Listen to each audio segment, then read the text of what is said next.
is live. Yep, YouTube is live. And Instagram is going live. Yep. And then there's this one as well. Look, you moved them. No, they're not real. Hello. Come here. What's this? It's okay. As you can probably hear, we've got some special guests with us today. That was Bramble having a chat. Here she is, isn't she lovely? Bramble. And Bramble's dad is here, and this Dr. Remy. So thank you ever so much for popping in and seeing us today. It's a pleasure. Come over here. Come on, out of the way. She's okay. She's okay. Hi. And then, of course, Nettie has popped in as well, which is lovely, because Nettie's known Bramble since she was a little puppy. So Dr. Remy, you may have seen on a previous YouTube video that we did. He's reared Bramble on a raw food diet, and before he even got Bramble, he did extensive research to find out what's best. So this is a year on, really, from the last meeting with Bramble and Dr. Remy. Bramble was quite small then. Yeah, she was 3 months old. 3. So here she is now, looking beautiful. 14 months old? 14 months, coming up 15 months old. Great. So a little bit different with our live this with our friends in. We're going to have just a chat, really, about how we've been, how Bramble's been in this past year. Remy's found it feeding a raw diet because luckily, Remy is from a medical background, so he has a certain amount of understanding on what we do need.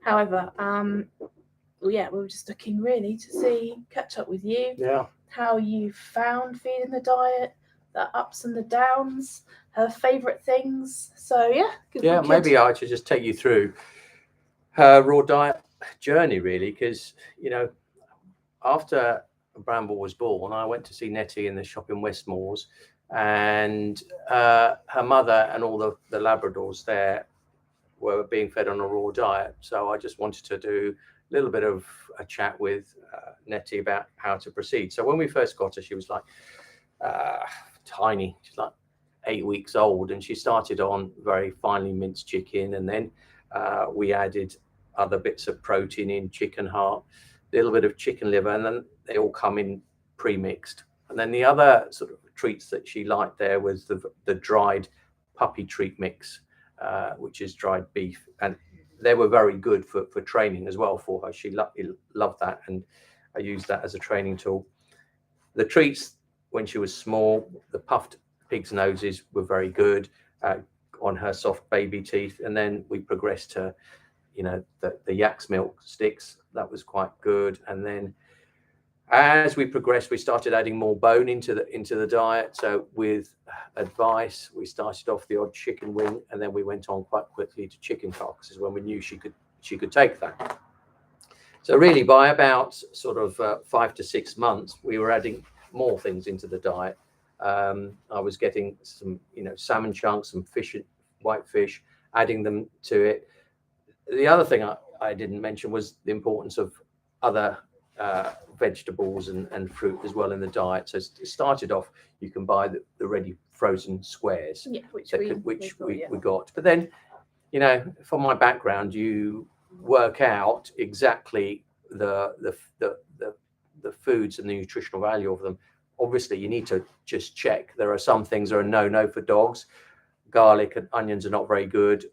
Grapes and any type of raisins from grapes are poisonous to some dogs, so you've got to avoid those. But I would make up, I'd have broccoli, I'd have sweet potato, I'd have apple, I'd have blueberries, and I'd make it myself and add it about 20% to the chicken mixes that I used.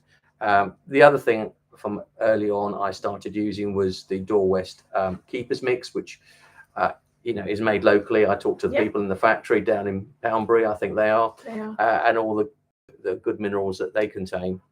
And then as soon as you started getting the Neptune's Yard, the prebiotic seaweed, I started adding that. So every meal, since she was small, she would get that.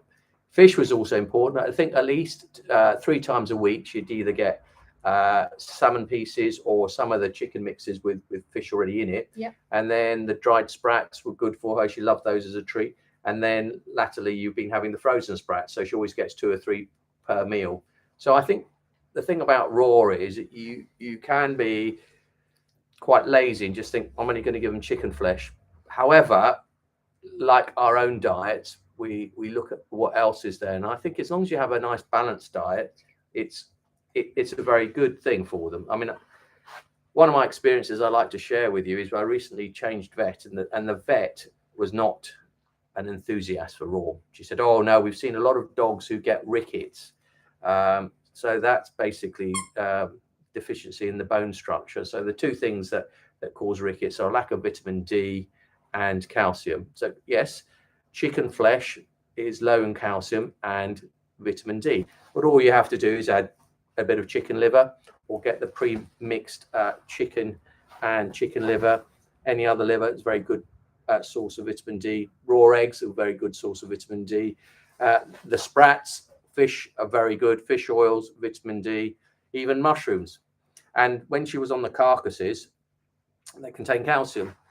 And as she got older, we went on to the lamb riblets. Obviously, they're a good source of a different protein, that's lamb, and calcium there. So that's where we are, really. She practically will take anything now in her diet. Yeah.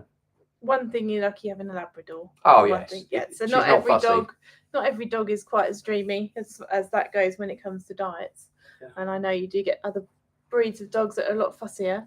But in general, Nurturing by Nature do try to provide everybody with what they need to feed a balance.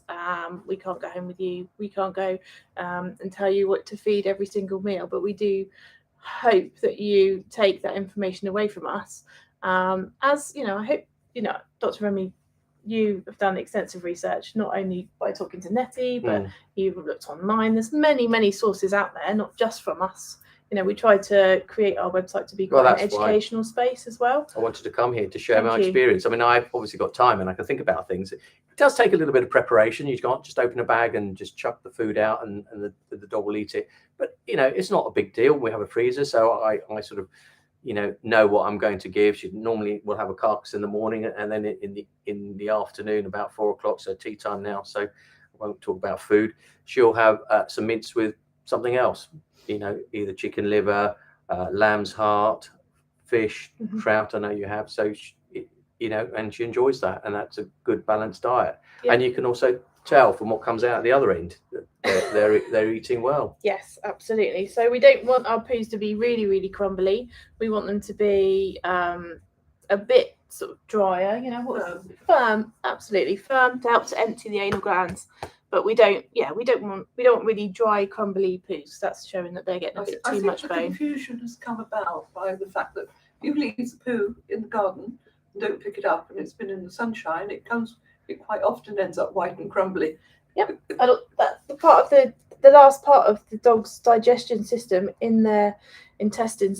That's one of the sources. That's their purpose. That is it extracts the moisture from the feces. So, you are going to have a dry but firm poo. You don't want it to be crumbling, don't want it to be too white when it comes out. There is a blog on our website if you're feeling up for it with some various photographs of what to look out for. So I'd like to ask a couple of questions. Obviously, you've had the experience recently with the vets.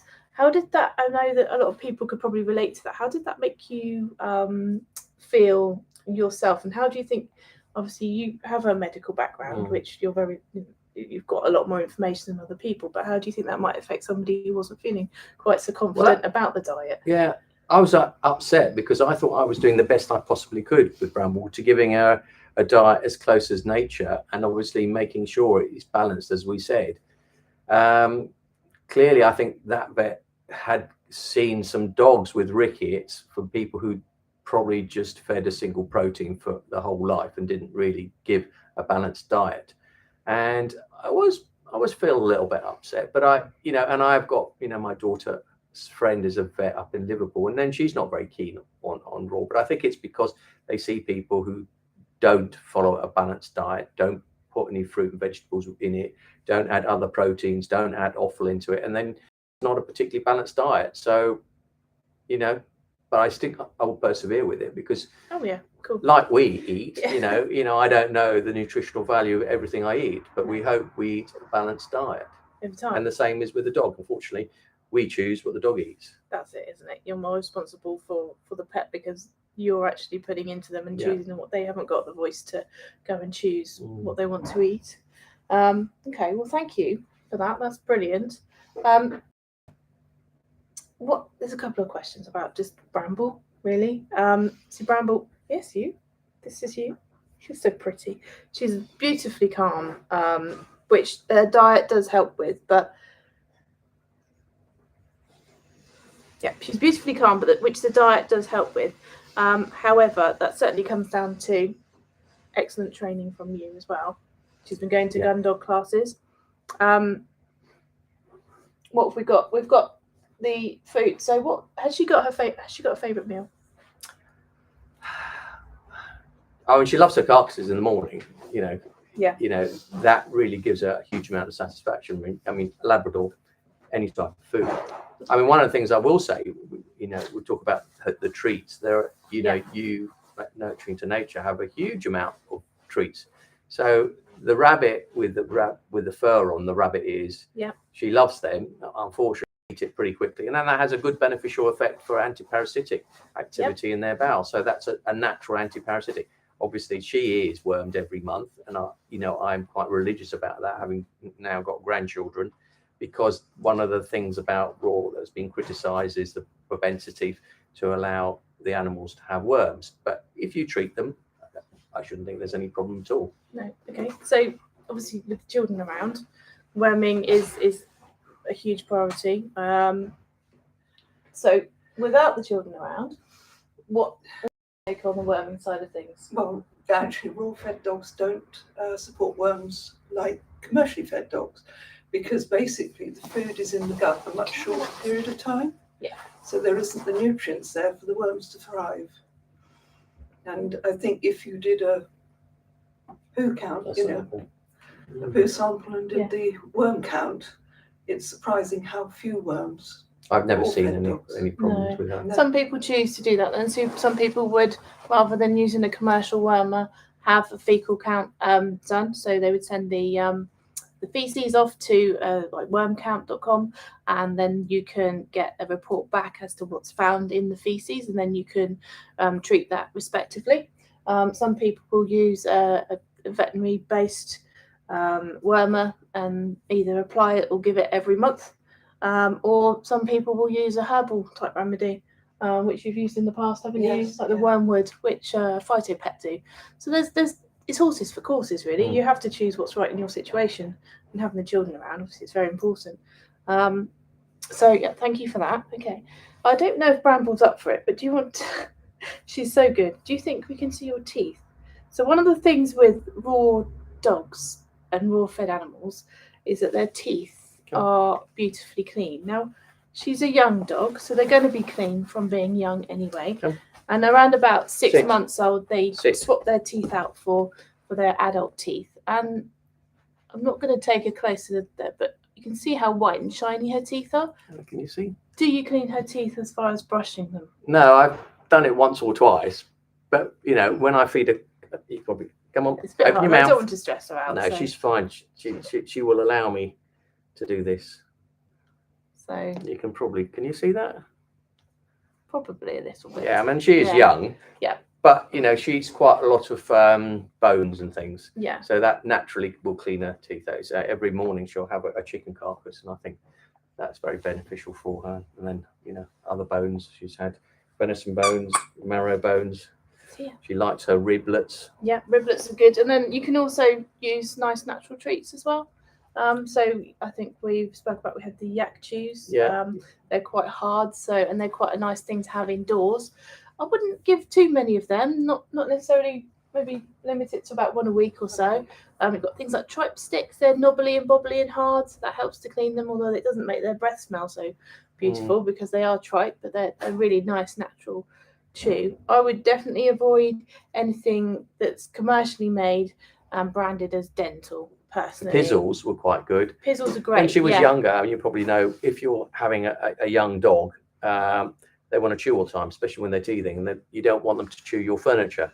So, she was crate trained. So, she was happy in her crate, so she didn't get out and destroy the furniture. But we found that the Pizzle, especially with the Labrador, they spent a lot of time chewing it. Some of the other things she would go through in about 1 or 2 minutes. So that's a longer good thing, longer lasting one. Yeah. Yeah, I agree. How long do the yak chews last with? Oh, they last a long time. They're quite good. They are very good. Yeah, even a lot small of people ones. are always asking for chews and treats. No, the yak ones are very last a long good. time, and that's Even probably... the small ones, she doesn't swallow them. She'll chew them for days. So we don't buy the antlers.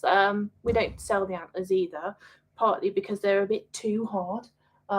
Dogs do seem to enjoy them, but they get bored of them quite easily. The other thing we don't do here is the root chews, because it's wood and it's not digestible, and so that's one of the things you won't find. I think we've passed on some of the products like the hoof chews. They're keratin. They're a hard hair, basically. They're a bundle of hair, so that's digestible. They can deal with that. And some of the buffalo horns as well. Sometimes we get a few of those in, and we're looking at. So we are looking for things for you guys to use that are a longer lasting treat. Cow ears. Cow ears, yeah. Yeah. Do they last? They do last quite a lot. Big cow ears, yeah. Yeah. You can get the big ones, like the buffalo ones. With buffalo ones, yeah. With the knobble on the end. knobble on the end, yeah. They've got the hairy ones. beef hide as well. Yeah, she's interested in what's going on. Chews. I think she can see herself on the Probably. screen. So the Facebook ones can't quite see her so well, but on the on YouTube and Instagram, she's kind of looking at herself, which is cute. Okay. Right. So, favourite meal: chicken carcasses. Probably, yeah. Probably, and it's okay to feed chicken carcasses on a regular basis as long as you balance it out over time. What have we got else? We have. Is chicken her favourite protein? Do you think, or does she likes fish? She gets excited about. Anything really. But I mean, the dried meat that we use for training, she gets excited about. So that's probably the best for treat for training. Yeah. Okay. Yeah. Do you find it takes longer for them to eat? Does she take a long? Well, the bigger lumps, she'll chew. It takes too long. The little pieces are nice, small rewards. Yeah, small rewards. Yeah, they're a bit crumbly, so it's a bit of a faff. But then at the end, all the sort of what I call dust, you just put it on top of their chicken mince as a topper, so they'll get all the benefit from the dried meat. Okay, and then